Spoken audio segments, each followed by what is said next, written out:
Welcome to the First Read Ultimate Spider-Man podcast, where we break down Bendis' iconic run on Ultimate Spider-Man, issues 1 through 160 in Earth 1610. I'm Zach, and with me as always, the only man to ever catch a bird in a microwave, Johnny O. Wow, how's it going? This is 2 weeks in a row with some pretty incredible intros. Oh, I've got a list going in my notes app now that just says John Superlatives. You're getting one of these every week now, bud. Well, I don't even remember telling you that story about the bird in the microwave. Was that a pod story? I believe we said it on the pod. I can't imagine we wasted that off air. Wow. But just in case we did, you want to give us the quick recap? No, because it's not a very good story. What do you mean it's not a good story? It involves a bird in a microwave. I was just over somewhere, and we could hear this thing going through the cabinets, and we opened up all the cabinets and couldn't find where this flapping sound was coming from. And then the next day, or maybe it was that night or something, someone just randomly opened up the microwave and the bird flew out of there. So we never even checked that. I don't think you're properly appreciating the fact that you and whoever you were with that night are the only people on Earth who can tell that story. That's true. Maybe I just wasn't prepared to tell that story today. Think about all the experiences that the billions of people on this Earth have had. You are definitely one of however many guys that were with you that have ever had a bird in a microwave. Yeah, that's true. That's a good point. But I also never saw it in the microwave. This is really all hearsay to me that it flew out of the microwave. It had to have been there. It's Schrodinger's bird. Yeah, that's true. So how's your week been?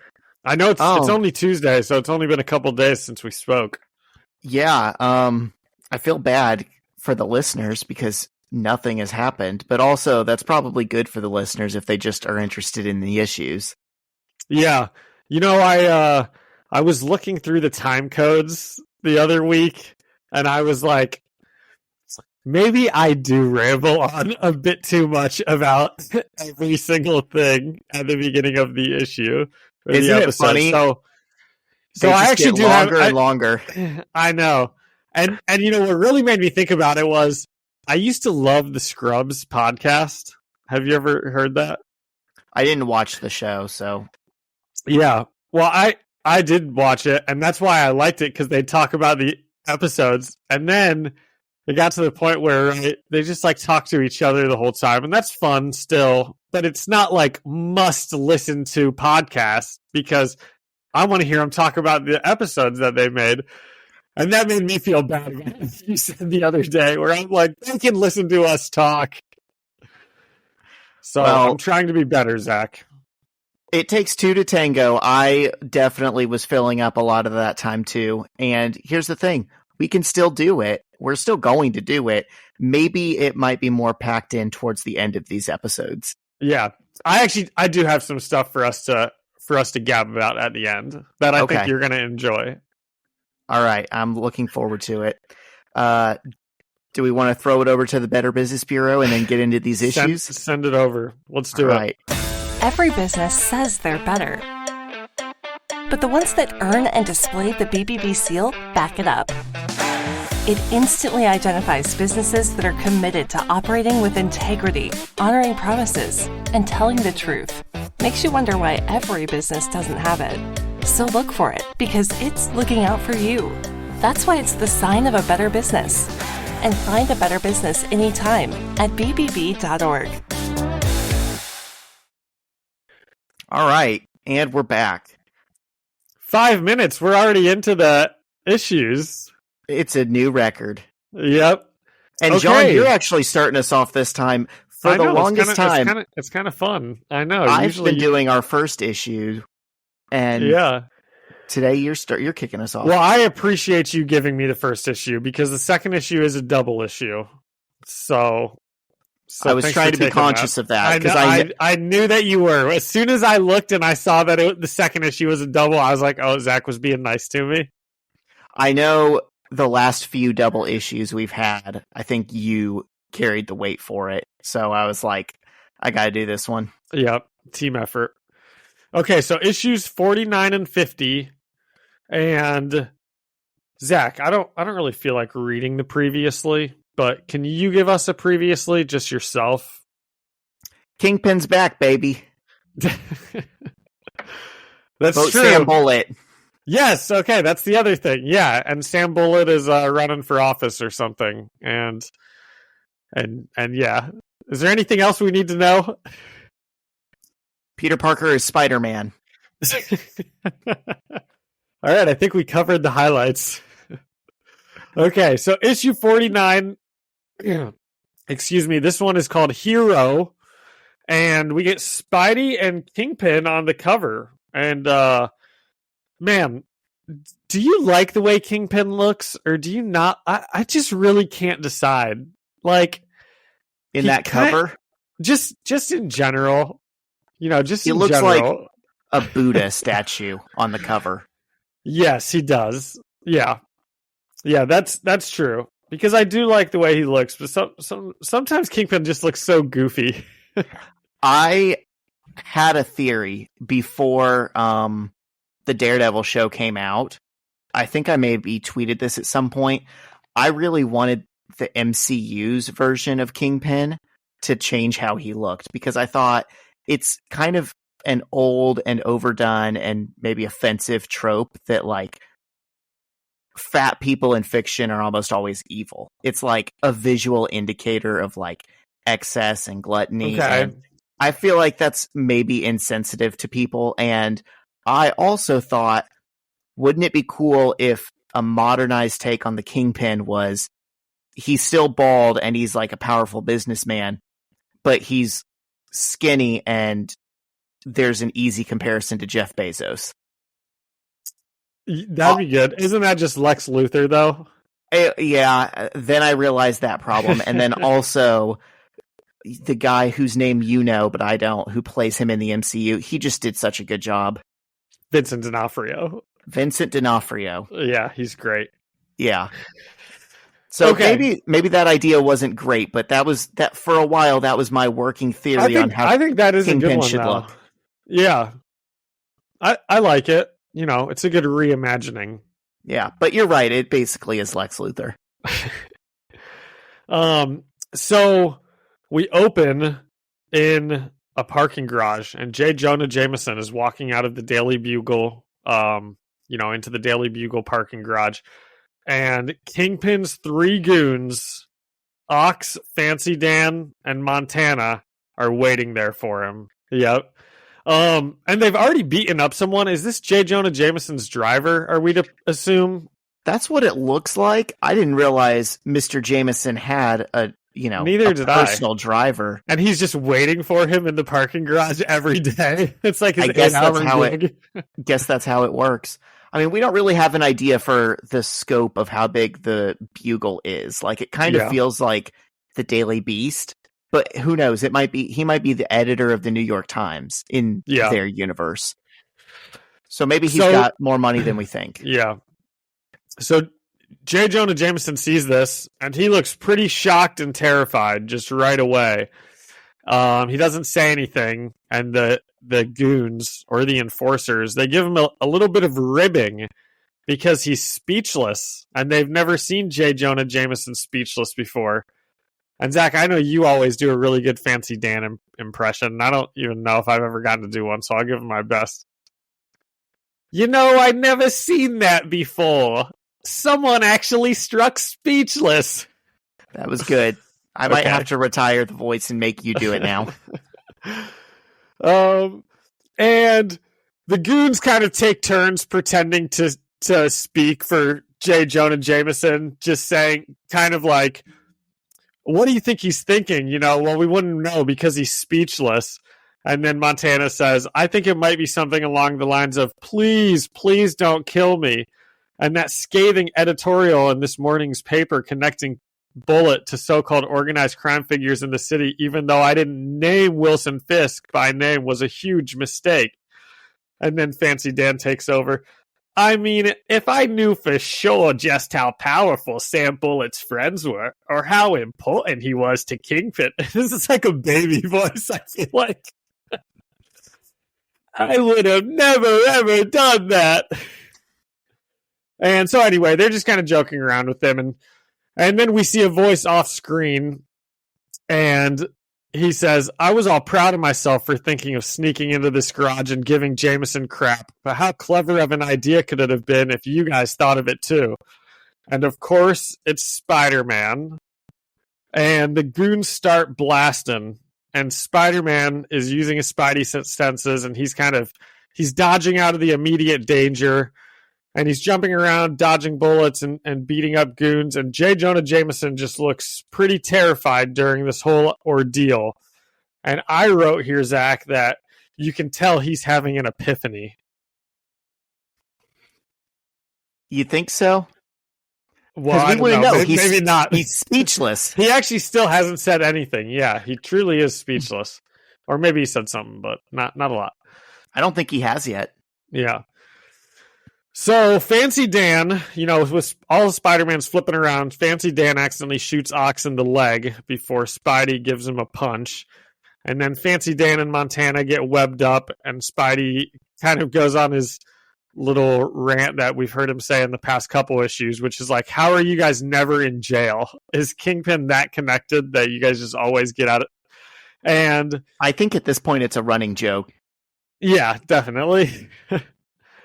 And the goons kind of finally managed to wrangle Spider-Man, and Ox has him kind of like harnessed, and they're debating if they should kill him. And then J. Jonah Jameson, they're kind of like, well, if we can't kill him in front of the editor of the Daily Bugle. If we kill him, we have to kill Jameson.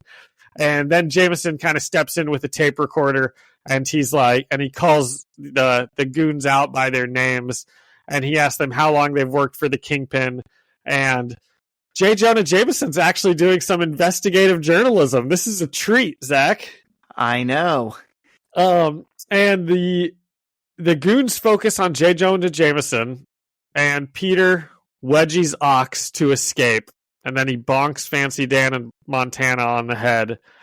And then with a couple of good punches, he finally manages to knock Ox out, which he's kind of been like saying for the past couple pages. He's like, just go down. But he's a big guy. Do you get the sense that some history has been forgotten here? I felt like the first time Spidey took down Kingpin, he kind of related with Ox and was like, look, you seem not as bad as the others. Turn yourself in. And he was kind of listening. Going through these issues, it kind of feels like that was lost. I kind of remember that now that you say that, but not really like, that much. It's like here, Ox is the one who's like smashing him against things and yelling, I hate you. And it's like, yeah, dude, he kind of gave you a lifeline. Yeah. Huh. And Ox is a good guy. He's singing Beauty and the Beast, which we have both loved. There's a sensitive interior there. Yeah. Yeah. Huh, that's interesting. A lot has happened since then. Spidey's thrown them in jail like 3 different times since that first encounter. Right, but he could have stopped doing crimes the first encounter. I think that was true. What Spidey was hoping for. Yeah, that's true. So, like I said, Spider-Man knocks out these guys, and J. Jonah Jameson kind of sheepishly gives Spider-Man a thank you before Spider-Man asks why they did a piece on Sam Bullitt. And J. Jonah Jameson says, buy a paper if you want to know, which is pretty good. And no, he's not asking about why he did the piece. He's saying, why'd you change your mind? Why'd you do an about face? Because they had redacted their endorsement of him. Oh, okay. And that's what. But he still says, but he still doesn't tell Spider-Man that. He's just like, buy paper, Right. Because he's above. He's not going to admit he was wrong to the likes of that wall crawling menace. Yeah. So the police storm into the garage as Spider-Man disappears, and we cut to This is funny. We cut to Fancy Dan in Montana on the ground, and Fancy Dan says, "By the way, guys, I'm breaking up the team. We suck." I feel like my Fancy Dan is getting worse by the impersonation. But it is pretty funny. Montana's like, "We do not," and Fancy Dan's like, "Yeah, we do. We do suck." If this is the last we see of them, then good night, sweet princes. We had fun with you. Well, what's going to happen? I hope it's not, because I kind of like seeing them cower at Kingpin every time they mess up. I like seeing them have to go there with their tail between their legs. They're some of the only fun villains we get, like them and the Shocker, who Peter calls the Vibrator. Are like the only ones where when they show up, you don't even have to pretend like, oh, a big serious fight's about to happen. You're just like, okay, time to laugh at these guys. Yeah. So Peter is walking back home from the night, and it turns out he got shot again. I didn't even see that, Zach. Did you notice that before he said it himself? So it's unclear. I saw the panel where it looked like a bullet maybe grazed him, and he reacts to it. And then his word bubbles in the next, few pages later says, "I got shot at again." So it's almost like they were unclear on if he got hit or not. Huh. He's getting pretty good at shaking off these bullets, though, all things considered. He's built up a tolerance. Yeah. Have you seen the thing on Reddit where a guy was like shooting himself every day with a pellet gun, and he was trying to build up until it didn't break the skin anymore? Dude, and it worked. That's the craziest thing about it. Well, it worked with a pellet gun. Yeah. Then he's like, okay, now I want to work my way up until I build up a tolerance to real bullets. Good luck. I mean, hey, who's to say? Who's to say he can't do it? Maybe that's what Peter did. Yeah. So Peter is walking up to his Aunt May's doorstep, and who is sitting there on the front porch but J. Jonah Jameson? And J. Jonah Jameson says he had an unusually crappy day at work, which we of course know what he's referring to, but that's not why he came to talk to Peter. And we see Aunt May watching from the window. And J. Jonah Jameson begins to tell Peter about his son, J. Jonah Jameson Jr. And JJ. Yeah. And he kind of explains why he doesn't like Spider-Man, and I'm just going to read this whole page. So he says, "My son was on the space shuttle Orion, and as you probably know, the Orion burned up in orbit. That was about a year ago? Burned to nothing. No explanation from NASA other than the words technical malfunction. What kind of technical malfunction? I'm sorry, sir, that's classified information. But my son died on that flight. I'm sorry, sir, that's classified information. My boy was an astronaut, a hero, and he's gone. And I didn't get to bury a body, which you wouldn't think would matter, but damn it if it doesn't. It very much matters. So I concede to the point that my judgment on certain matters may be somewhat clouded by grief and my unresolved issues with that grief. I just don't see how Spider-Man is a hero. You asked me about this. This is what got you fired. Heroes don't. That's not what a hero is. Astronauts are heroes. People in creepy masks are not. So I am having trouble reporting it, and now it seems to have affected my integrity as a reporter, and that's going to end." Powerful stuff, Zach. I actually really liked this whole thing, and there's more. There's even more of that, but I don't want to read like 3 whole pages of a conversation. Yeah, a lot of depth for a character that usually seems one-dimensional. Yeah, that's one of my favorite things about J. Jonah Jameson in kind of all mediums is he's fun when he's just a one-dimensional caricature yelling about wanting pictures of Spider-Man, but he's also an actually good character when you get moments like this and you dive into his psyche. Yeah. So J. Jonah Jameson offers Peter his job back. That's kind of where he's going. And He tells Peter that he has too bright a future to be working at the mall selling corn dogs on a stick, which I don't even know if we talked about in the last issue, but that was like a joke Peter had thinking to himself, was like, I'm a superhero and I'm going to be working at the mall selling corn dogs on a stick. Oh, buddy, I've got a corn dogs on a stick story for you. So I can't wait. We have mentioned them before. It's come up a couple times in this run. Like, to the point where I've noticed it, and I Googled, is this a real franchise? It's not. There's something similar called Hot Dog on a Stick. But Corn Dog on a Stick is something of Bendis's own invention in this series, like in the very early issues, like 2002. Wait a second, Zach. Wait a second. Every corn dog is a corn dog on a stick. Right. That's the joke. Because Hot Dog on a Stick was essentially selling corn dogs, but that they called it, oh no, it's a hot dog on a stick. Hot dog on a stick. Oh. And he made his own little funny Marvel brand. That is pretty funny. Version of that. Where I'm going with this is the other day, I was revisiting his X-Men run from about 10 years after this. It's like 2012, 2013. And one of the characters was like, it's crazy. I didn't know I was a mutant. One day I'm working at the Corn Dog on a Stick. The next day I'm here with you guys. He kept this bit going for over 10 years. I feel like we read an issue where they said where X-Men were at the mall and they were talking about Corn Dog on a Stick. Yeah, it wasn't that. This is literally like Uncanny X-Men. Wow, 2012, 2013. This guy just has an obsession with this restaurant that doesn't exist. Funny. That's funny.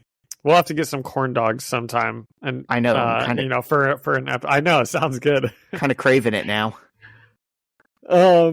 So, like, yeah, J. Jonah Jameson says you can't be selling corn dogs on a stick at the mall. You know, you have to be doing something better with your future. You got too bright a future. And Peter is not only is he going to be doing the stuff he was doing before, but in his free time, he's going to be tagging along with Ben Urich.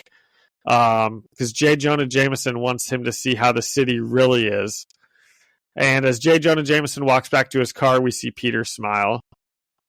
And then we cut to Kingpin eating dinner by himself. And in the next panel, Spider-Man is sitting across from him, holding up the Daily Bugle, reading it with a huge headline, Kingpin cronies blow lid, right in Kingpin's face.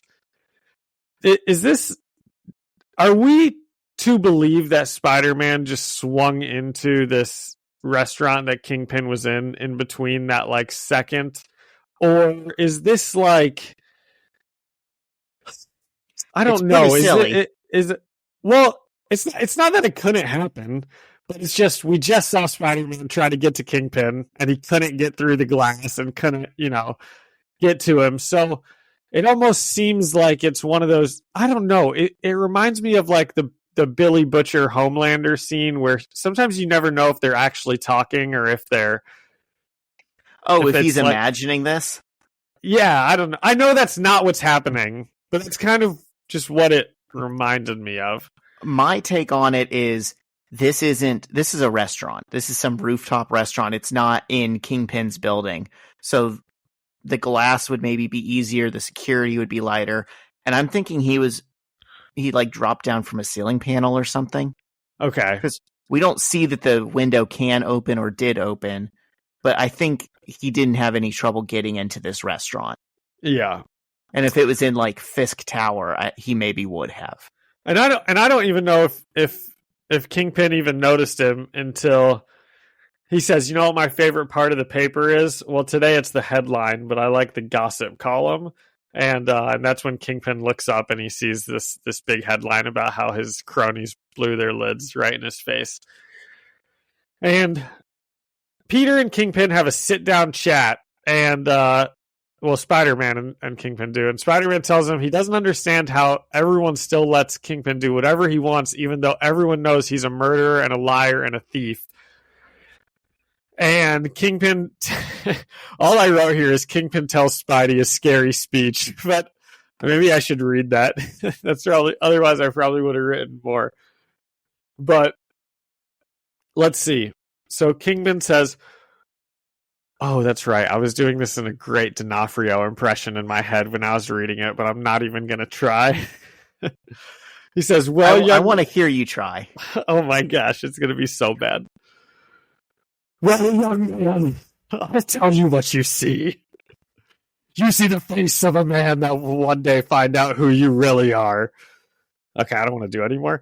And I will find out who they are. Oh, wait. And where you go to school, because someone out there knows.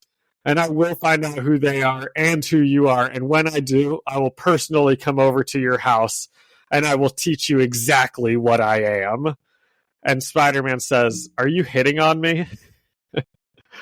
And then he stands up to leave and he says, well, we should glare at each other menacingly more often. And Kingpin I guess there was no window. Yeah, there wasn't, because Spider-Man just stands up and swings off the building as Kingpin says, I'm going to find out who you are. And it was pretty good. Yeah. How about that? An open-air restaurant at the top of a skyscraper. That Kingpin is eating at. He must not be very nervous. Yeah. So, what'd you think? I didn't even realize that was the end of the issue until just now. That was a fast read. I know, it was a good one. Yeah. These have all been good ones. All of these with Kingpin have been really, really good. I said I thought there was a little bit of a lull for a minute, but I think it's picking back up. Do you have a rating system for us by any chance? About out of 10 corn dogs on a stick. Ooh, that's a good one. I think this is the third issue in a row, but I'm going to give it an 8.5 out of 10 corn dogs on a stick. Okay. Going up into the 9s just seems like there has to be like something incredible, and 8.5 is almost like the peak of just like a very, very good issue. Yeah. Okay. I'm pretty much right there with you. I'll give it an 8 out of 10 corn dogs on a stick, which I could go for right now because I have not had dinner. Yeah, we won't get into that. We're already talking about that. It's Taco Tuesday at both of our houses. Yeah. Yeah, I like the moments with J. Jonah Jameson. I'm flying my JJJ flag. Proud. Oh, nice.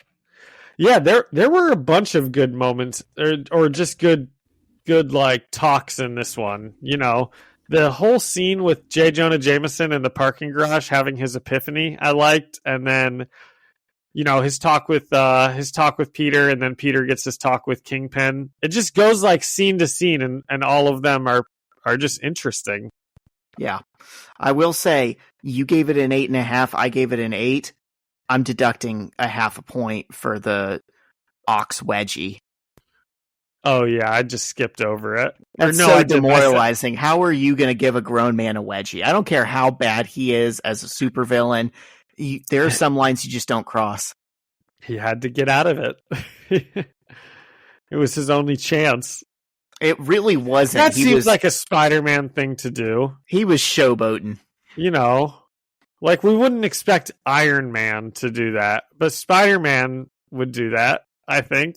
That's very in character.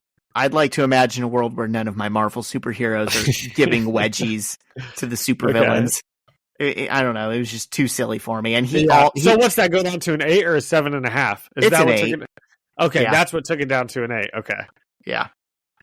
And Ox came very close to having the, you know, cartoonishly goofy white boxers with the pink hearts with on them. Hearts. Yeah. Yeah, they were like red circles instead of pink hearts, but that's know what they're going for. That's funny. Do we have anything else about this issue, or are we ready to get into? I actually do. On the very last page of this Kingpin Spider-Man talk, something that I forgot that I'm glad I just caught is, so Spider-Man stands up to leave, and Kingpin goes, "Here, I'll do my D'Onofrio impression. Young man, did you wed my feet to the floor?" And Spider-Man says, "Maybe." And Kingpin says, "What possible satisfaction could you get from that?" And Spider-Man says, "See, you don't understand me, and I don't understand you." And that is the type of guy that would give a wedgie, Zach. You can't even tell me it's not. I did forget about that moment, and I'm glad you made us go back and appreciate it. Yeah, that's good. Because you almost get the sense that like Kingpin started to stand up and he's like, I'm about to crush this little punk. And then he just like tested it moving for a second and was like, oh, my feet are webbed to the ground. That's actually like a really funny thought that like Spider-Man stood up to leave, and for a split second Kingpin was like, I'm going to wring this kid's neck before he can leave. And then he immediately realizes he couldn't stand up, but he like still plays it off fairly cool. And instead of like lunging across the table with his feet still on the ground and trying to grab at him, he's not going to, become undignified like that. Exactly. He'll just get him the next time. Yeah. All right. Moving into Spider-Man, Ultimate Spider-Man issue 50. Hey, look at that. It's a big number issue. This one is written by Bendis, penciled by Bagley, inked by Bear. There's only one through 160. I mean, we're a third of the way done almost. We're over a third of the way done because I don't think you realize all those mini-series and spinoffs and stuff that I've been having you read. Those are pretty much packed into early on in the book. I don't think we have hardly any more of those. Like from here on out, it's pretty much the main series. Well, yeah, so we're like a third of the way done. We're at issue 50 and we have 160. I'm saying we're like over a third of the way done. Oh, okay. I see what you mean. Yeah. So maths. Yes. Colored by J.D. Smith and lettered by Chris Iliopoulos. Oh, I forgot our creative team on the last one. I'm sorry. It's okay. That's why I just did it. So we open on a mysterious silver-haired lady in a catsuit and goggles, standing on a gargoyle on the Chrysler Building at night. And she watches a couple talk in the window of a nearby building. Then, when they leave the room, she shoots a grappling hook and rappels over to the roof of the other building. And a security guard goes to the roof to check out what set off his sensors. And when he does, the sexy catsuit lady sneaks in through the door he opened. Well descripted. I mean, am I wrong? You're not wrong. She hacks an electronic lock to get into another door, and we see her looking at a painting on the wall. And she sprays an aerosol and reveals that the painting is guarded by lasers. And it was unclear how, but she disabled the lasers somehow. And removes the painting to reveal a safe in the wall. So we're just getting little clues that she's like this super competent cat burglar. And she's also, I feel like you've kind of left out how she's doing all of this stuff. But this is the reason that I liked these first like 15 pages, like that are kind of just showing her like, I don't know, breaking in. Maybe it's not that many, but it shows her as very, very like competent, but also just like she's like a trickster kind of, because she's like spilling water in custodians' faces to like get them to turn and look away, or like she knocked the hat off of a security guard and he goes like chasing it and she like sneaks in the door. Like she's just very doing this stealthy. like she's like goofy kind of, like she's like playing these guys like a fiddle. Yes. And you're only seeing partial images of her. Like her face will be obscured if you're seeing her body, or if you're seeing her hand, that's all you're getting. You're not seeing all of her, and it's these panels are mostly silent. Sometimes it's just her cleavage. Sometimes, that's what you get. But the panels are mostly silent. We hear some security guards talking a little bit, but it's just that, and the fact that you, the reader, can't get a good look at her. It just like hammers home that she's moving fast, she's moving quietly, she's working her way around these people. And it's very exact, because one of like the first things we see is like the clock changes to like 7:30, and that's when she like starts to go. So So she's got all this like planned out. She's like, I'm going to knock the guard's hat off when he comes outside, sneak back in. Then I'm going to spray water in the custodian's face, blah, blah, blah, blah, blah. And they don't know that she's doing it. They think, yeah, exactly. This just fell. Yeah. Yeah. It's not her first rodeo. She opens the safe and we see some kind of ancient stone tablet inside it. And just as she's about to leave, 2 security guards come running down the hallway with guns drawn.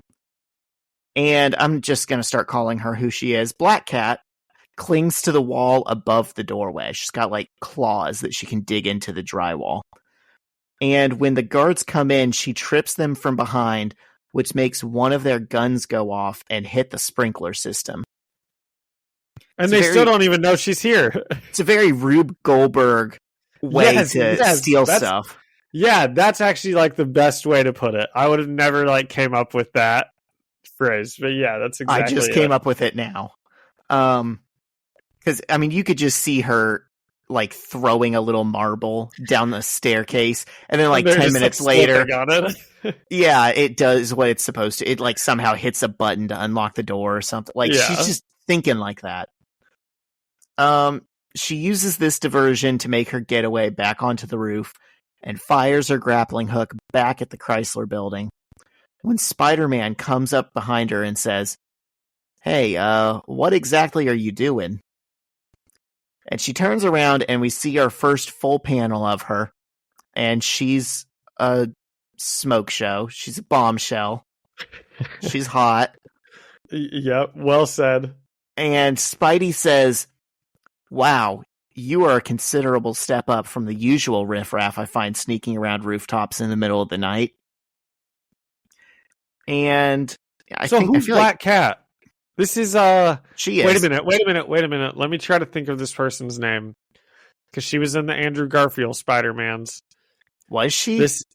The character was, but she wasn't Black Cat. It's like Butch Cassidy or something. No. What's her name? Felicia Hardy. Felicia Jones. Felicia Harding. Hardy. Yes. Yeah, that's it. Yeah, I wouldn't have came up with that one. But I do remember it now that you said it. Yeah, Felicia, like feline. Oh my gosh. These writers don't get paid enough.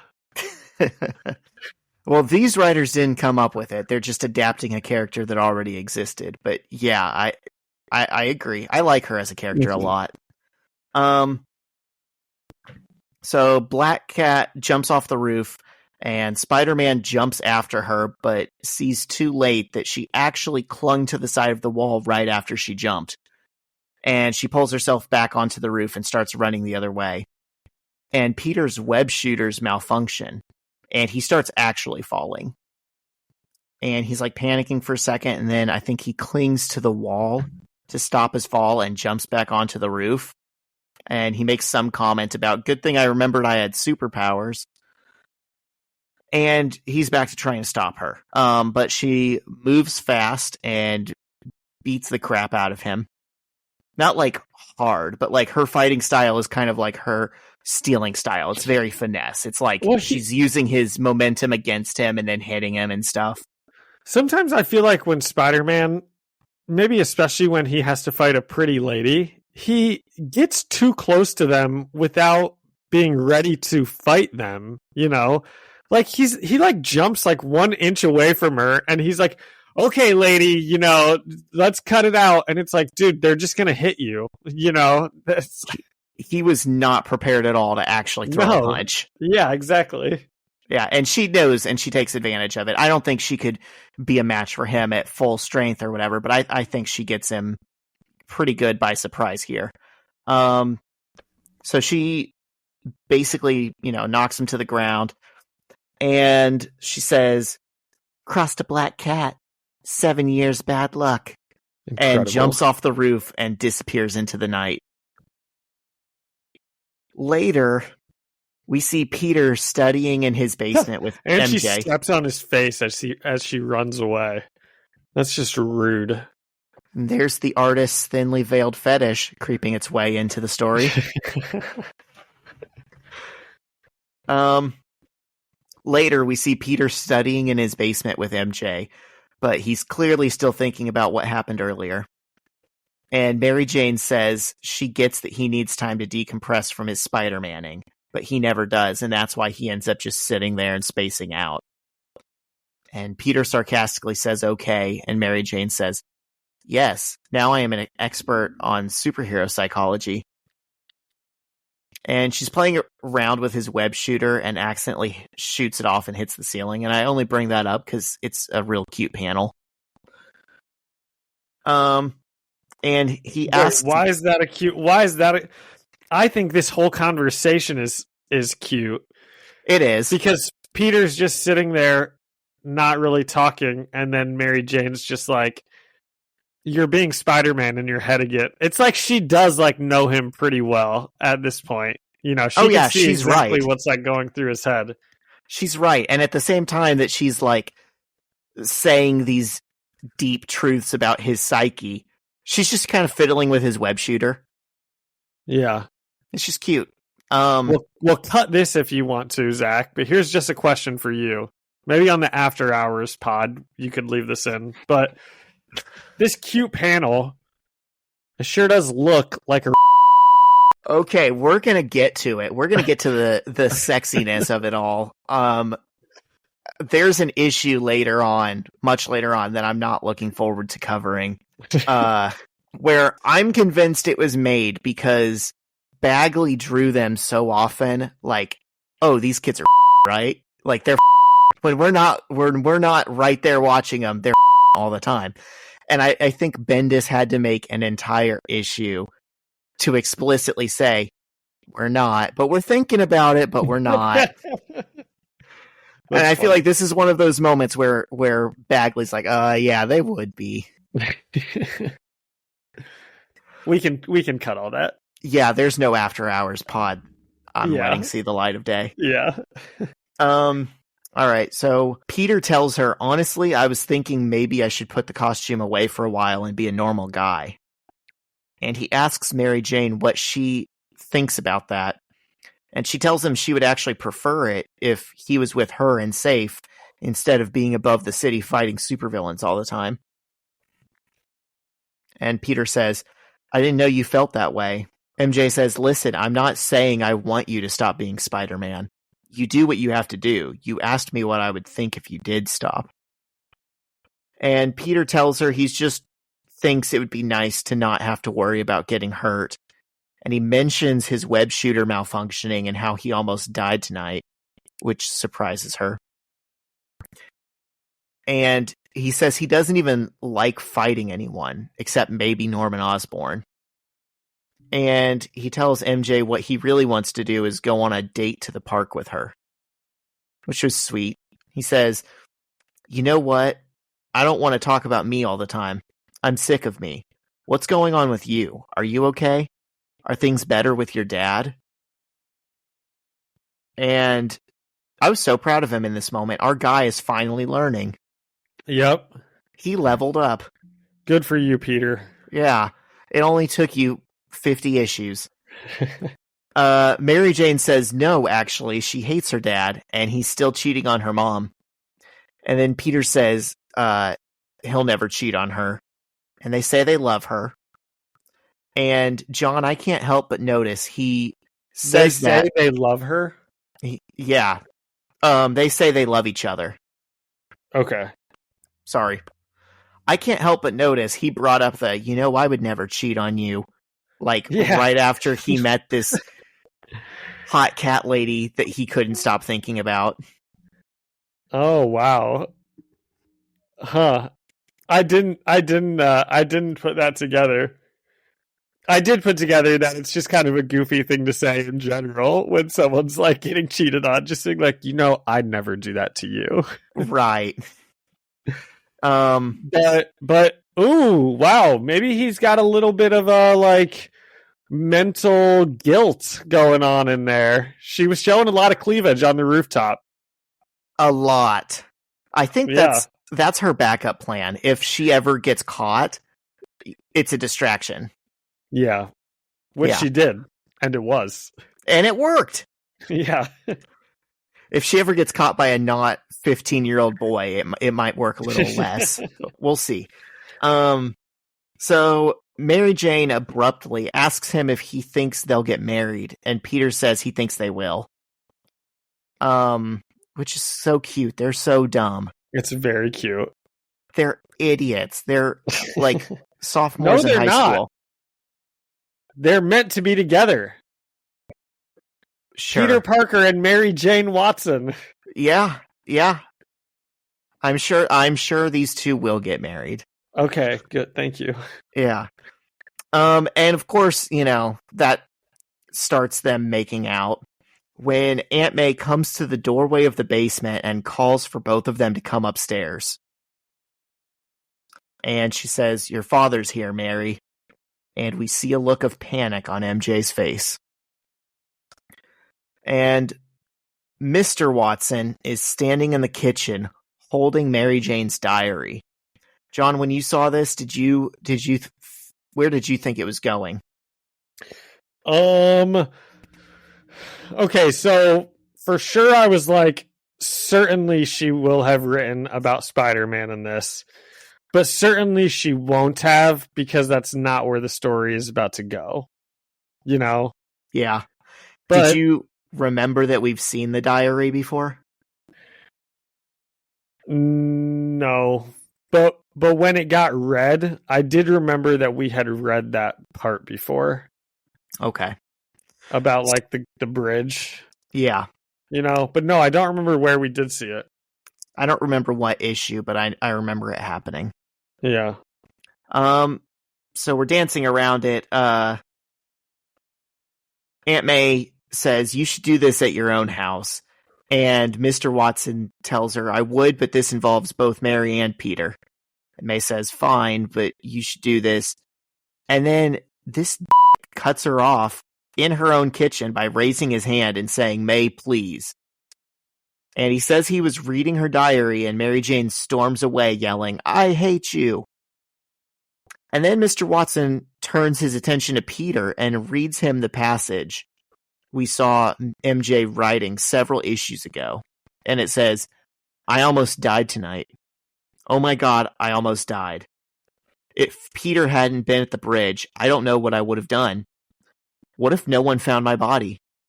I've never been so scared in my whole life." And he confronts Peter about what that means, but Peter just silently glares at him. And Mr. Watson explodes at Peter and tells him that he's through seeing his daughter, and if they try to date behind his back, he'll pull her out of school and throw her into a nunnery.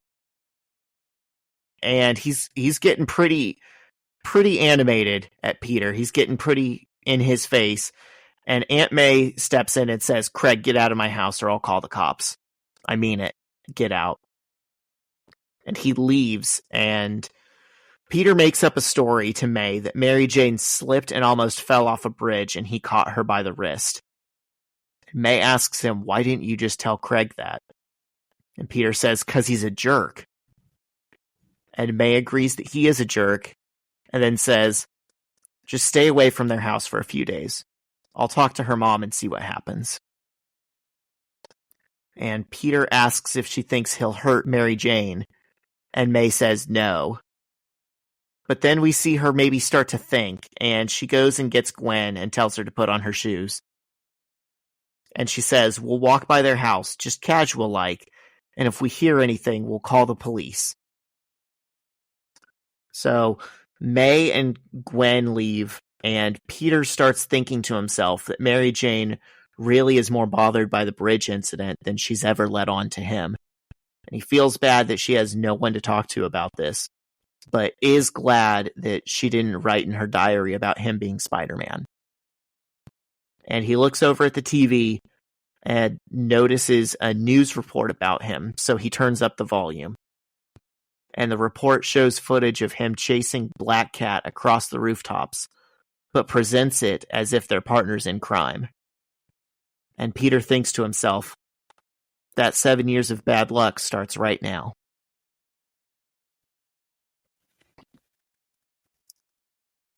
What do you think?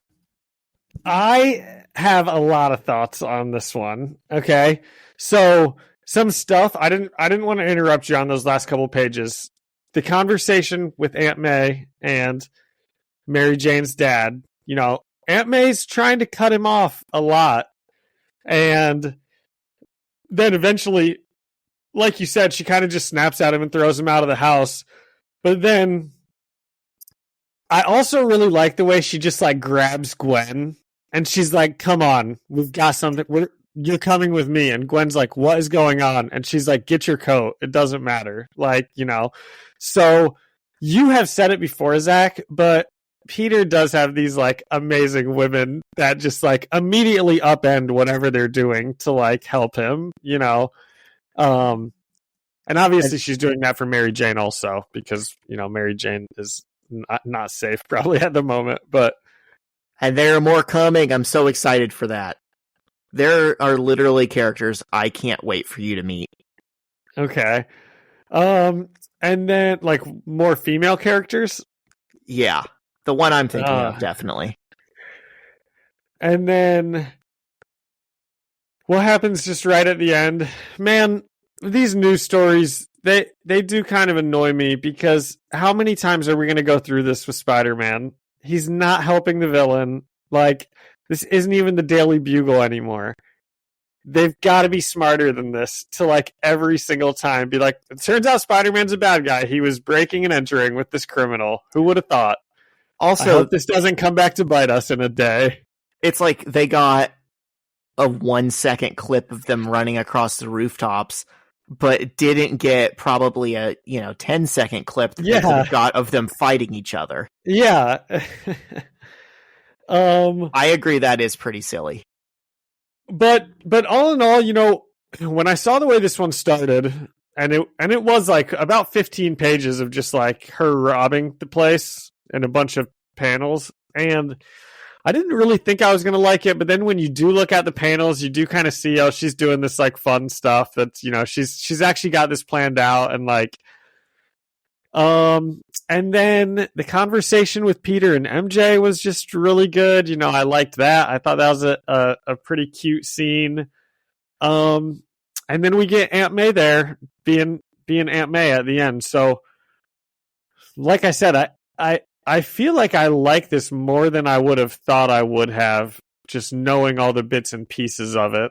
And I gave it an 8 out of 10. I think I am going to go down to a 7.5 out of 10, but that's still a very respectable score, I think. Okay, so I think the first time I read this, I would have been right there with you.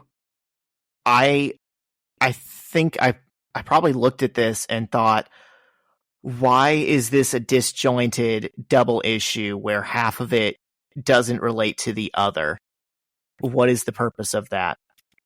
And I think it does hinge on Mary Jane is complaining to Peter about her dad, and he says, you know, I would never cheat on you.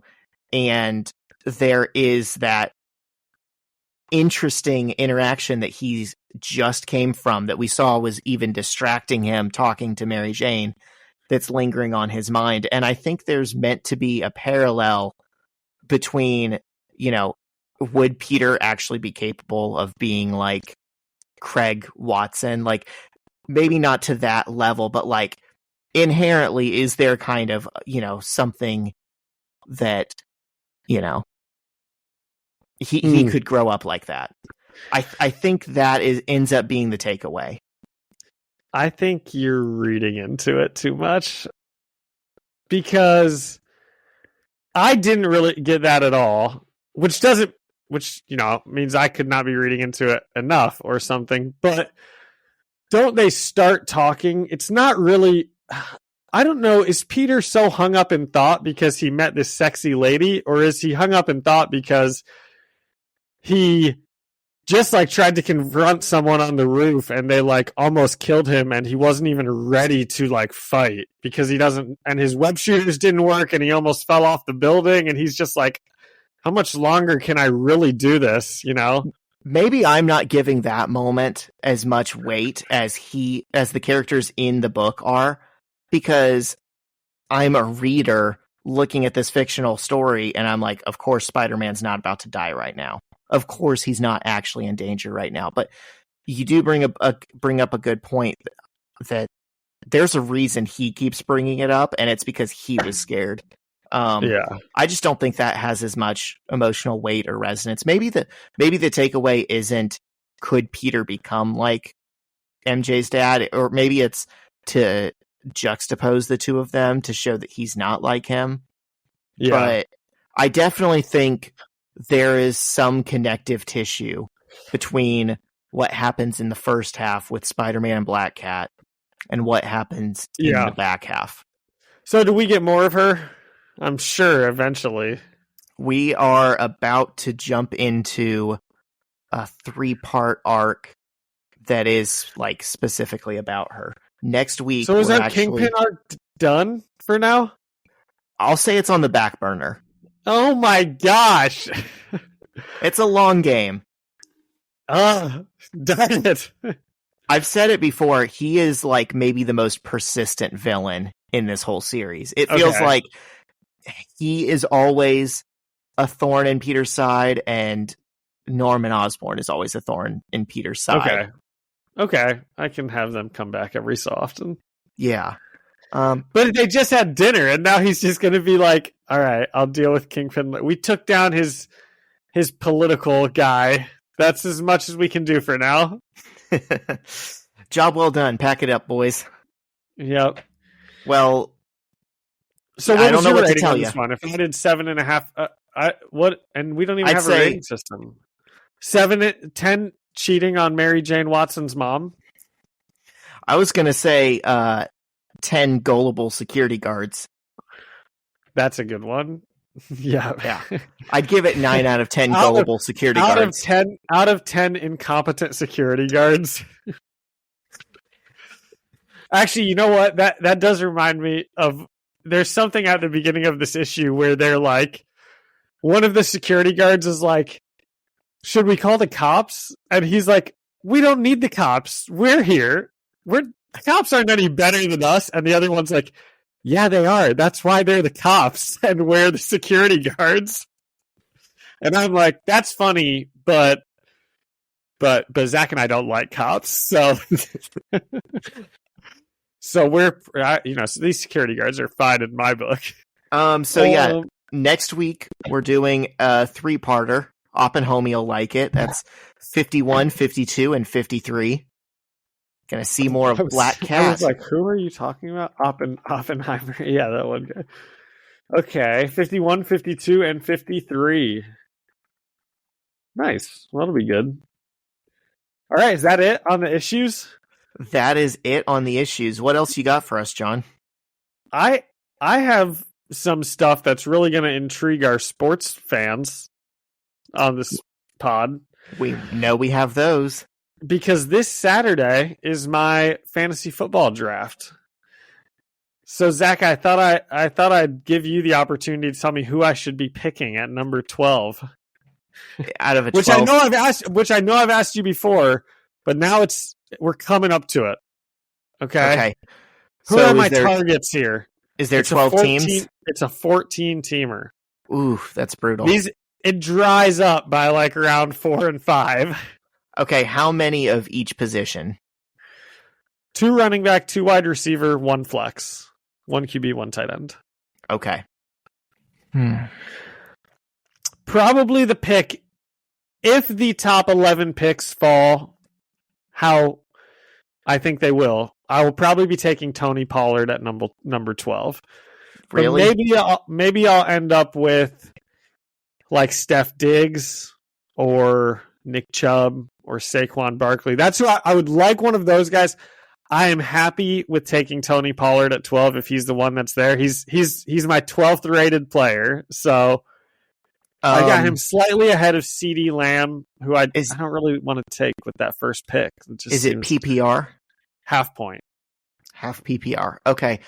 So, I mean, the experts say that the best build is 0 running back. So that's like top 2 wide receivers you can get in the first 2 rounds, and then either a tight end or quarterback. And then like round 4, you start looking at the mid-range running backs who Well- statistically are a dart throw, but could end up being in the top 5. So you're not wasting, a first-round pick on a guy that's a slightly higher odds dart throw. Well, here's how I'm going to try to play this. And, obviously it depends how the draft falls, because if Steph Diggs falls to me at number 12, I'm going to take a receiver in the first round. Yeah. I'm just going to. Same And with I'm sure the same is if Cooper Kupp slips or something. Cooper Kupp, or Chase, But AJ Brown. outside of that, I actually have really been liking snagging one of those top running backs and then snagging Josh Jacobs with the number 16 pick when he comes in round 2, because I think he's like getting kind of undervalued here, and I still like taking him more than I like taking like AJ Brown or Devontae Adams or something. And then, then I try to grab that QB like Lamar Jackson or something like that. And then I've been peppering in those receivers later on, because I feel like they're easier to hit on anyways, like Not for the high-end ones. Williams or Mike Evans but with the high-end running backs, you've got to draft them early also. This is why it's tough. Yeah. You know who I really like as like a cheap RB2?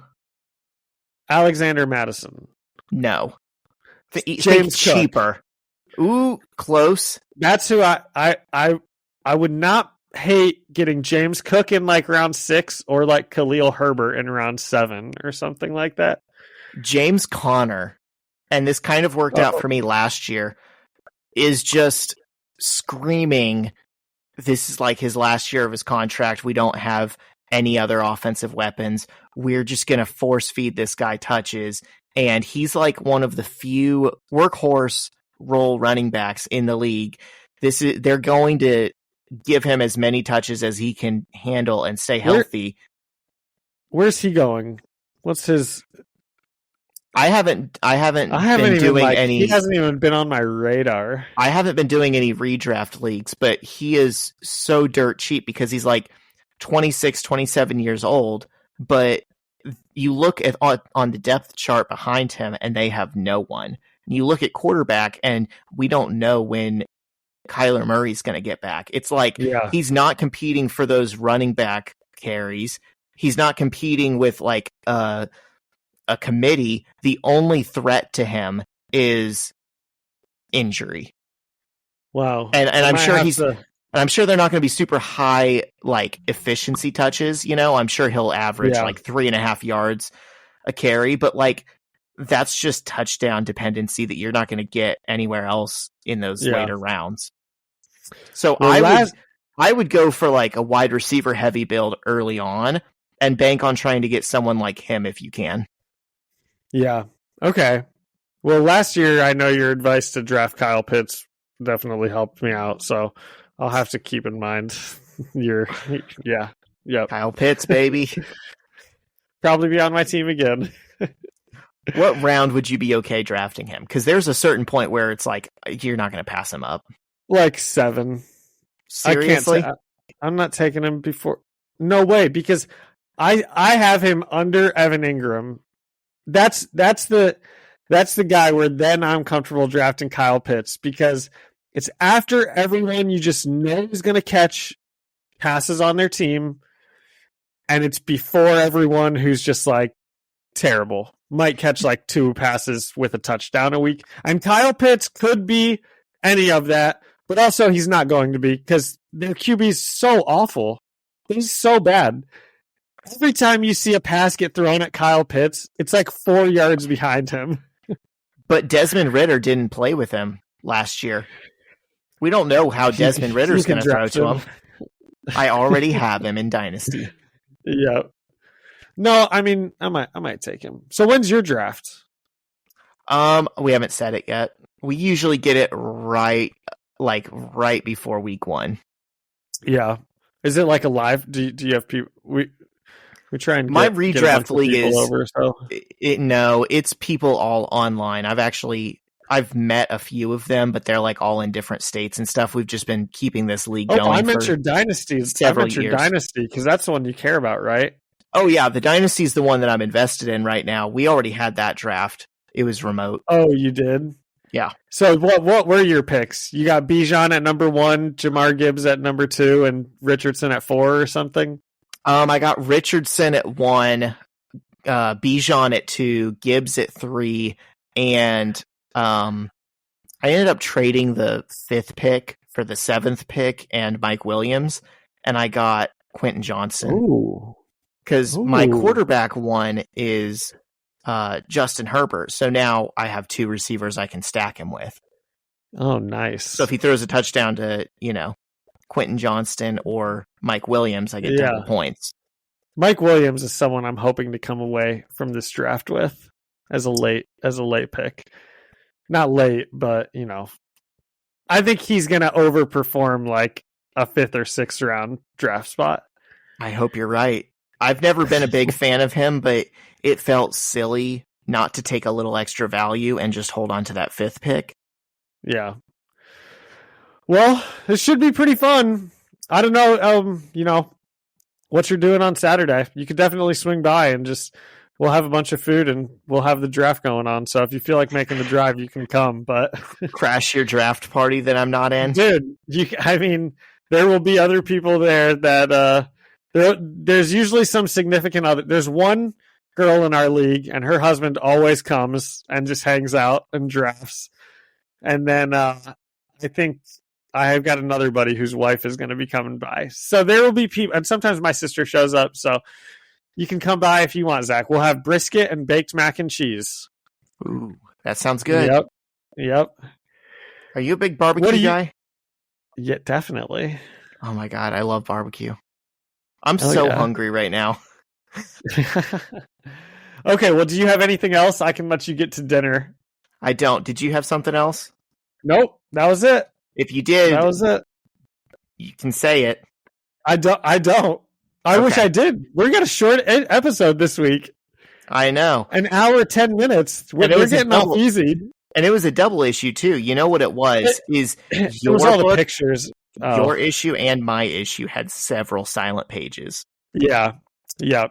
Which is rare. Which I'm fine with. I like the quick reads, If you give me a double issue and it's going to have wall-to-wall writing on it, I'm going to get bored. Yeah, some of the issues we've looked at have been a slog. My guess is Bendis probably just had so much on his plate right then, because the same era that he's... Because so did we this week, so yeah. It's good that matched up. The same era that he was writing Ultimate Spider-Man, he was inventing Jessica Jones, and he was writing Daredevil, and he had his own series going, and then they were here's some other thing to write. The dude was putting out 8 books a month. So Bendis invented Daredevil? Or no, he invented Jessica Jones. And then he was writing Daredevil? Yeah. So is Kingpin more a Daredevil villain or a Spider-Man villain? He debuted in Spider-Man, but I think he's more associated with Daredevil now. But he fights both. Yeah.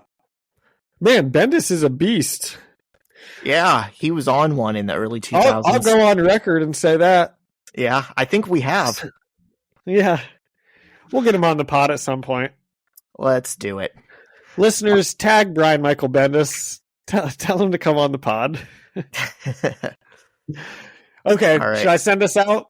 Layup. Let's do it. Okay. Thank you to Ian Hickey for our music and Alyssa Seaman for the artwork.